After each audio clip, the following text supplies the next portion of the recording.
Pada tahun 1965, Indonesia terjebak dalam krisis ekonomi yang sangat parah.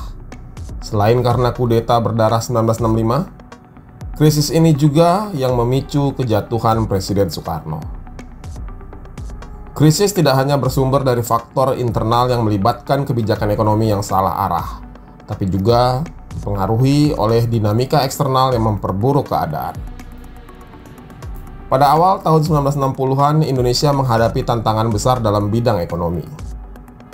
Pemerintahan Presiden Soekarno menghadapi inflasi yang sangat tinggi, bahkan mencapai 650% pada tahun 1965. Pemerintah tidak mampu mengelola inflasi dan krisis ekonomi. Akibatnya, daya beli masyarakat jatuh drastis. Kesenjangan sosial sangat tinggi. Salah satu faktor utama yang memperburuk keadaan adalah kebijakan ekonomi Soekarno yang tidak konsisten dan sangat bereksperimen. Soekarno dengan berani menerapkan kebijakan yang mengutamakan industrialisasi tanpa memperhitungkan kemampuan sumber daya yang ada.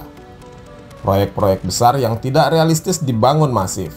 Ketika itu sering disebut sebagai proyek mercusuar Soekarno. Selain itu, operasi militer merebut Irian Barat dan kampanye Ganyang Malaysia membutuhkan anggaran besar yang menambah beban negara. Tidak hanya faktor internal, krisis ekonomi Indonesia di tahun 65 juga sangat dipengaruhi oleh dinamika politik global pada masa itu. Pasca Perang Dunia Kedua, dunia terbagi menjadi dua kubu besar. Blok Barat yang dipimpin oleh Amerika Serikat dan Blok Timur yang dipimpin oleh Uni Soviet. Indonesia di bawah Soekarno memang memilih jalur non-blok dan mendekat kedua pihak. Namun, kebijakan politik luar negeri nampaknya lebih berpihak kepada Uni Soviet dan Tiongkok, serta mengabaikan hubungan dengan negara-negara Barat. Ini membuat Indonesia menghadapi perang dingin dengan Barat. Beberapa teori menyatakan bahwa kekuatan asing memanfaatkan krisis ini untuk memperburuk keadaan dengan tujuan menggulingkan Soekarno dan menggantinya dengan pemerintahan yang lebih pro-Barat. Di tengah ketegangan politik, banyak bantuan dan pinjaman internasional yang terhambat. Ini semakin memperburuk kondisi ekonomi Indonesia pada saat itu. Ketika Soekarno mulai kehilangan dukungan dari rakyat dan militer, serta keadaan ekonomi semakin tidak terkendali, situasi politik Indonesia menjadi sangat rapuh. Seiring dengan meluasnya ketidakpuasan terhadap kebijakan pemerintah, gerakan-gerakan bawah tanah yang lebih anti-komunis mulai berkembang. Pada tahun 1965, terjadi peristiwa Gerakan 30 September yang tidak hanya berakhir dengan pembunuhan beberapa jenderal Angkatan Darat, tapi juga menjadi momentum bagi perubahan besar dalam peta politik Indonesia. Setelah peristiwa G30S itu, Soeharto mengambil alih kendali pemerintahan dengan dukungan militer dan sebagian besar elit politik. Dengan segera, Soeharto melaksanakan program Orde Baru yang jauh berbeda dari kebijakan ekonomi Soekarno. Pada tahun 1967, Soekarno resmi dipaksa untuk turun dari jabatan presiden, dan Soeharto resmi memimpin Indonesia dan memulai era stabilitas ekonomi yang lebih pro pasar bebas.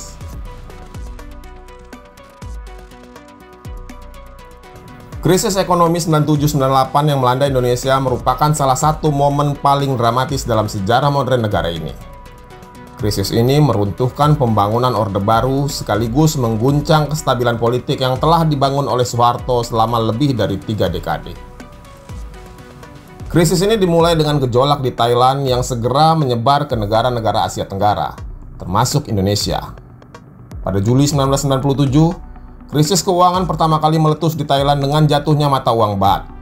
Hal ini memicu spekulasi di pasar keuangan dan menyebabkan keruntuhan mata uang negara-negara Asia Tenggara, termasuk Indonesia.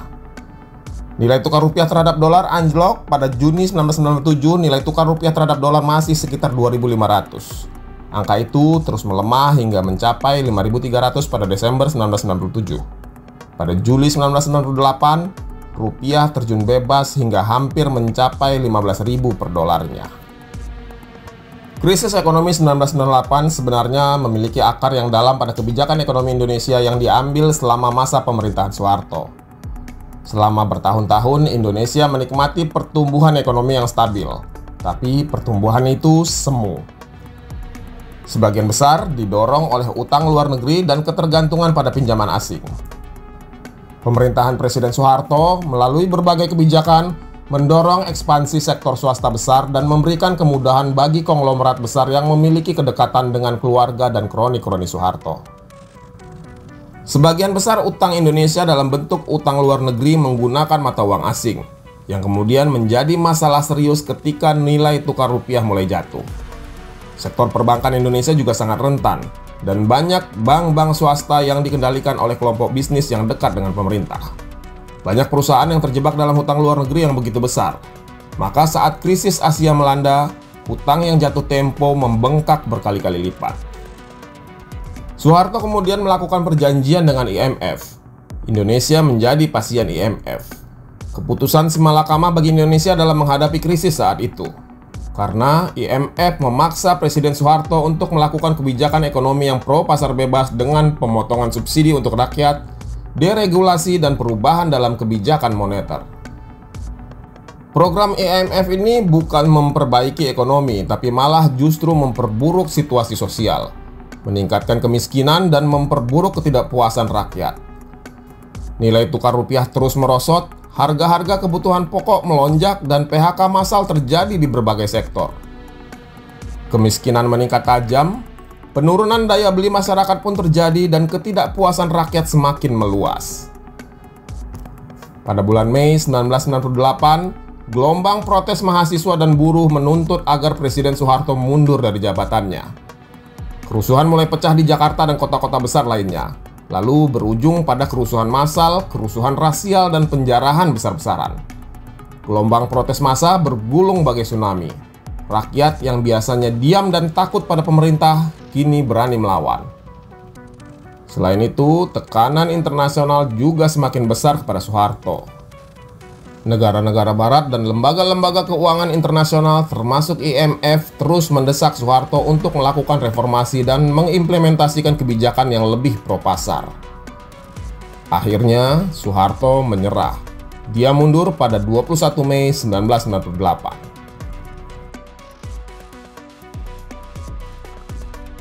Presiden Prabowo baru saja memulai masa jabatannya, tapi langkah pertamanya di Istana Negara langsung dihadang badai ekonomi yang tidak main-main. Di awal tahun 2025, mesin ekonomi Indonesia mulai tersendat. Pertumbuhan ekonomi diperkirakan melambat ke kisaran 4,5%. Ini adalah level terendah dalam beberapa tahun terakhir dan lebih rendah dari target APBN yang dipatok optimis di atas angka 5%. Angka ini memang belum menandakan resesi secara teknis. Tapi mari kita lihat lebih dalam. Konsumsi rumah tangga yang selama ini menjadi pilar utama pertumbuhan ekonomi kita mulai melemah.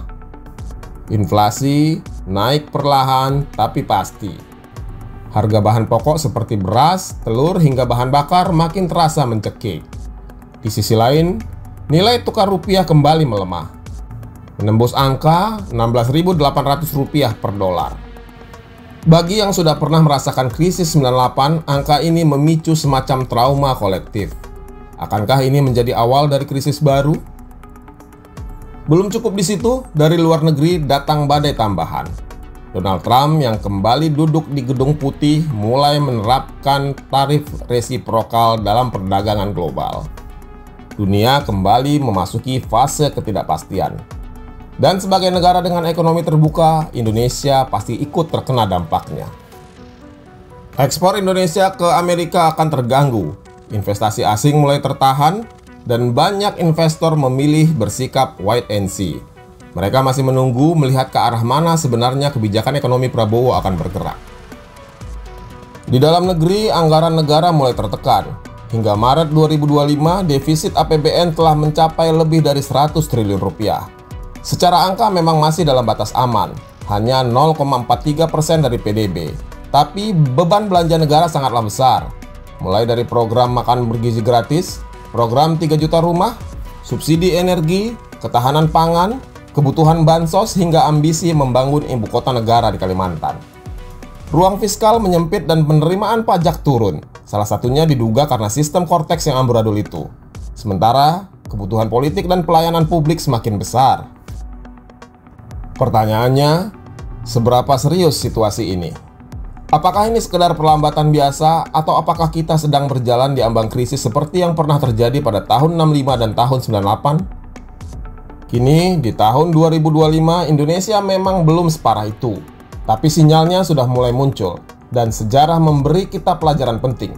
Krisis ekonomi bukan hanya tentang angka-angka, tapi soal rasa, soal kepercayaan, soal ketahanan sosial.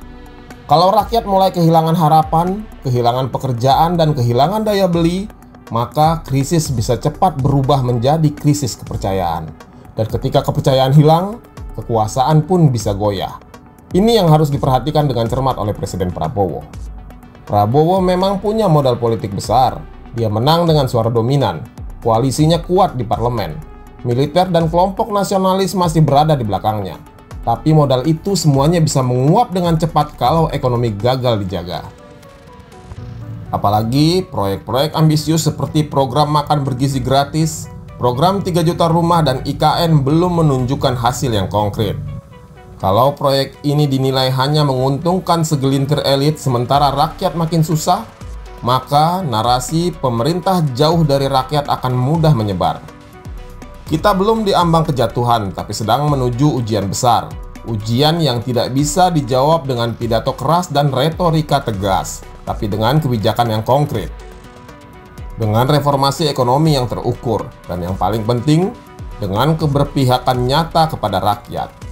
Karena dalam sejarah yang menjatuhkan seorang presiden bukan hanya krisis ekonomi, tapi hilangnya harapan rakyat. Lalu apa yang harus dilakukan Presiden Prabowo? Pertama, dia harus berani membuka mata terhadap kenyataan dan berhenti mendengarkan hanya dari lingkar dalam. Masukan dari menteri dan elit partai mungkin penting, tapi suara rakyat di bawah jauh lebih penting. Media sosial kini bisa menjadi sumber informasi langsung bagi Prabowo.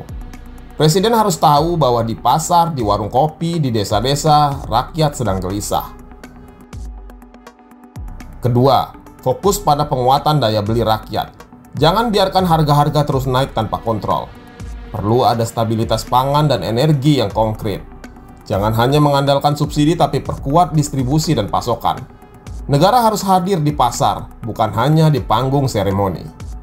Ketiga, ciptakan rasa aman bagi investor. Dunia usaha butuh kepastian. Butuh sinyal jelas bahwa Indonesia tidak akan kembali ke masa lalu yang penuh intervensi dan ketidakpastian dalam hukum. Bukan berarti tunduk pada asing, tapi menciptakan iklim usaha yang sehat bagi semua, termasuk untuk pengusaha lokal. Keempat, proyek IKN harus dievaluasi secara jujur. Jika memang membebani fiskal dan belum menyentuh kepentingan publik, mungkin sudah waktunya untuk dihentikan sementara. Tidak semua mimpi besar harus diwujudkan dalam satu periode. Ada saatnya mimpi harus menunggu agar dapur rakyat tetap bisa ngebul. Dan yang kelima, yang paling penting, Presiden Prabowo harus memulihkan kepercayaan publik. Tunjukkan bahwa pemerintahan ini bekerja bukan untuk oligarki, bukan untuk elit, tapi untuk rakyat. Kembalikan narasi keberpihakan, bukan lewat slogan, tapi lewat tindakan. Inilah momen krusial dalam sejarah pemerintahan Prabowo. Apakah ia bisa membawa Indonesia melewati badai ekonomi ini dengan selamat? Atau justru badai ini akan mencatatkan namanya dalam daftar presiden yang tumbang di tengah jalan? Waktu yang akan menjawab. Tapi satu hal pasti, badai ini nyata, dan ujian ini sudah dimulai. Kalau Prabowo bisa melewati badai ini, ia akan dicatat sebagai pemimpin yang mampu menyelamatkan kapal besar bernama Indonesia dari badai ini. Tapi jika tidak, maka mungkin sejarah yang sama akan menuliskan namanya seperti Soekarno dan Soeharto yang tumbang di tengah jalan.